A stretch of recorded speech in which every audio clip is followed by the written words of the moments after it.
yang pertama, entitas yang berkepentingan dengan standar akuntansi. Standar akuntansi memiliki banyak dampak yang luas, melibatkan banyak pihak yang memiliki kepentingan terhadap transparansi dan keandalan laporan keuangan. Nah, berikut adalah entitas yang berkepentingan. Yang pertama ada pemilik perusahaan dan pemegang saham.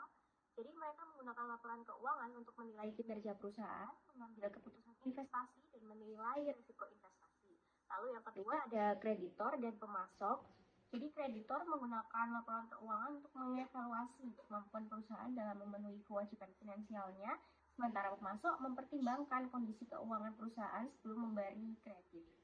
Lalu yang ketiga ada manajemen perusahaan. Jadi manajemen memanfaatkan informasi akuntansi dalam perencanaan strategis, pengendalian biaya, dan pengambilan keputusan bisnis. Lalu ada pekerja perusahaan. Informasi keuangan berpengaruh terhadap stabilitas pekerjaan, kebijakan kompensasi, dan manfaat lainnya. Lalu ada otoritas pajak. Jadi pemerintah memerlukan standar akuntansi yang jelas untuk memastikan pelaporan pajak yang adil dan sesuai regulasi. Lalu ada pelanggan. Dapat menggunakan laporan keuangan untuk menilai kesehatan perusahaan, terutama jika mereka memiliki hubungan bisnis jangka panjang. Lalu ada analis keuangan dan penasihat investasi. Jadi mereka menginterpretasikan laporan keuangan untuk memberikan rekomendasi investasi kepada klien atau publik. Lalu ada bursa efek. Standar akuntansi yang seragam dan transparan meningkatkan kepercayaan investor dan efisiensi pasar modal. Lalu ada regulator dan pemerintah. Jadi regulator memastikan kepatuhan perusahaan terhadap standar akuntansi guna menghindari manipulasi laporan keuangan yang dapat merugikan publik. Pihak-pihak yang berwenang dalam penetapan standar akuntansi. Pembuatan standar akuntansi ini seringkali melibatkan lembaga pemerintah dan profesional akuntansi. Beberapa pihak yang memiliki otoritas dalam menetapkan standar meliputi yang pertama yaitu Organisasi Akuntansi Internasional. International Accounting Standard Board atau IASB menetapkan standar akuntansi internasional atau IFRS yang banyak diadopsi oleh negara-negara di dunia. Financial Accounting Standard Board atau FASB juga mengembangkan standar akuntansi di Amerika Serikat yang biasa disebut USGAAP. Yang kedua yaitu Badan Akuntansi Nasional. Jadi setiap negara memiliki badan yang mengatur standar akuntansinya, seperti Ikatan Akuntansi Indonesia atau IAI yang ada di Indonesia, lalu Australian Accounting Standard Board atau AASB yang ada di Australia, lalu ada Accounting Standard Board atau ASB yang ada di Inggris. Selanjutnya yang ketiga yaitu regulator keuangan. Jadi regulator keuangan ini meliputi apa saja? Yaitu Otoritas Jasa Keuangan atau OJK yang ada di Indonesia, lalu Australian Securities and Investment Commission atau ASIC yang ada di Australia, selanjutnya Securities and Exchange atau SEC yang ada di Amerika Serikat, selanjutnya yang terakhir ada pemerintah dan legislator.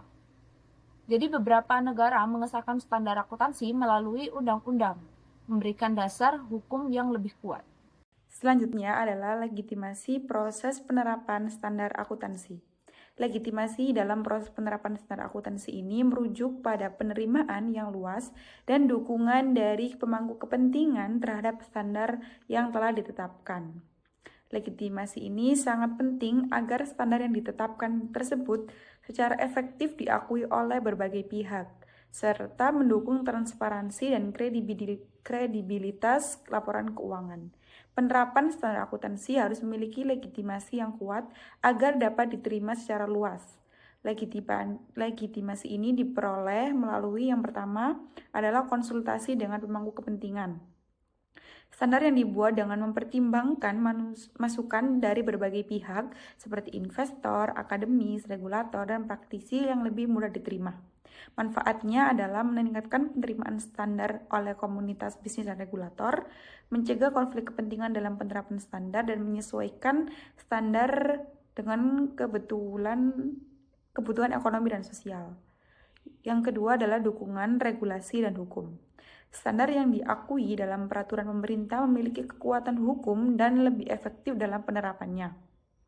Manfaat regulasi ini untuk memastikan kepatuhan perusahaan dalam menyusun laporan keuangan, mengurangi kemungkinan manipulasi akuntansi, dan memfasilitasi pengawasan oleh regulator dan auditor. Yang ketiga adalah harmonisasi dengan standar internasional. Negara-negara yang mengadopsi IFRS dan GAAP memiliki legitimasi yang lebih besar dengan konsistensi dengan praktik internasional. Keuntungan dari IFRS sendiri yaitu untuk meningkatkan kepercayaan investor global, mempermudah perusahaan untuk mengakses pasar modal internasional, mengurangi biaya bagi perusahaan multinasional dalam menyusun laporan keuangan di berbagai negara. Yang keempat atau yang terakhir adalah transparansi dan akuntabilitas dalam proses standarisasi. Jika proses pembuatan standar dilakukan secara terbuka dan transparan, legitimasi dan kepercayaan publik terhadap standar tersebut juga akan meningkat. Manfaat dari transparansi ini adalah untuk mengurangi kecurangan terhadap potensi konflik kepentingan, meningkatkan akuntabilitas lembaga penyusunan yang standar. Yang terakhir adalah memastikan bahwa standar yang dibuat itu benar-benar berlandaskan pada kebutuhan akuntansi yang objektif. Standar akuntansi yang berlebihan. Standar akuntansi yang terlalu kompleks atau berlebihan dapat menimbulkan berbagai masalah, antara lain yaitu yang pertama, kesulitan implementasi. Yaitu di mana standar yang terlalu teknis dapat menyulitkan perusahaan kecil dan menengah dalam menerapkannya karena keterbatasan sumber daya. Yang kedua yaitu peningkatan biaya kepatuhan, di mana perusahaan harus mengeluarkan biaya lebih besar untuk pelatihan staf, konsultasi dengan auditor, dan sistem akuntansi yang lebih kompleks. Yang ketiga yaitu pengurangan fleksibilitas dalam pelaporan, yaitu di mana standar yang terlalu kaku dapat menghambat perusahaan dalam menyesuaikan pelaporan keuangan dengan kondisi bisnis yang unik. Yang keempat yaitu tantangan dalam audit dan kepatuhan, yaitu di mana akuntan dan auditor menghadapi tantangan besar dalam menyesuaikan laporan keuangan dengan berbagai aturan yang terus berubah. Adanya pilihan dalam akuntansi. Dalam praktik akuntansi terdapat beberapa pilihan metode yang dapat digunakan, seperti yang pertama, pilihan dalam pengukuran aset atau historical cost, biaya historis, vs fair value atau nilai wajar. Yang kedua yaitu pilihan dalam pengakuan pendapatan, yaitu dengan metode cash basis atau berbasis kas, versus actual basis atau berbasis aktual.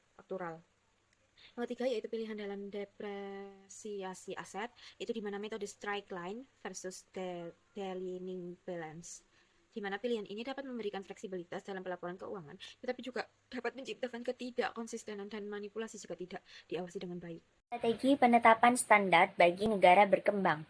Negara berkembang menghadapi berbagai tantangan dalam menetapkan standar akuntansi yang sesuai dengan kondisi ekonominya. Nah, di sini ada beberapa strategi yang dapat diterapkan. Yang pertama yaitu pendekatan evolusioner. Jadi negara berkembang secara bertahap membangun standar akuntansi mereka sendiri berdasarkan kebutuhan domestik tanpa banyak mengadopsi standar internasional. Kemudian yang kedua ada transfer teknologi akuntansi, yaitu mengadopsi praktik terbaik dari negara maju dalam hal sistem pelaporan dan juga teknologi akuntansi. Kemudian yang ketiga ada adopsi standar akuntansi internasional. Di sini menggunakan IFRS sebagai standar utama agar laporan keuangan lebih bisa dibandingkan secara global. Kemudian yang keempat ada penyesuaian standar akuntansi dengan kondisi lokal.